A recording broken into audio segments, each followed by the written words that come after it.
مدینہ کی ایک تنگ سی گلی میں ایک چھوٹا سا لڑکا رہتا تھا جس کا نام آیان تھا۔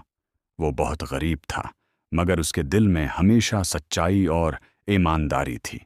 آیان اپنے والدین کی مدد کرتا اور محلے کے لوگوں سے ادب سے پیش آتا تھا۔ ایک دن آیان کو راستے میں ایک چھوٹا سا تھیلا ملا۔ اس میں پیسے اور کچھ کاغذات تھے۔ آیان تھوڑی دیر کے لیے رکھ گیا۔ اس کے دل میں خیال آیا کہ یہ پیسے وہ رکھ سکتا ہے، مگر فوراً اس نے سوچا کہ یہ کسی کی امانت ہے۔ وہ فوراً محلے میں گیا اور لوگوں سے پوچھنے لگا کہ یہ تھیلا کس کا ہے۔ کافی کوشش کے بعد اسے ایک بوڑھا آدمی ملا جو بہت پریشان تھا۔ اس کی آنکھوں میں آنسو تھے کیونکہ وہ تھیلا اس کی زندگی کی جمع پونجی تھی۔ آیا نے بغیر کسی لالچ کے وہ تھیلا اس کے حوالے کر دیا۔ بوڑھا آدمی بہت خوش ہوا اور اس نے آیان کو دعائیں دیں۔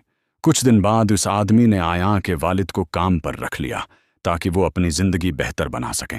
آیان نے سیکھا کہ امانت کی حفاظت کرنا ہی اصل کامیابی ہے اور سچائی کبھی ضائع نہیں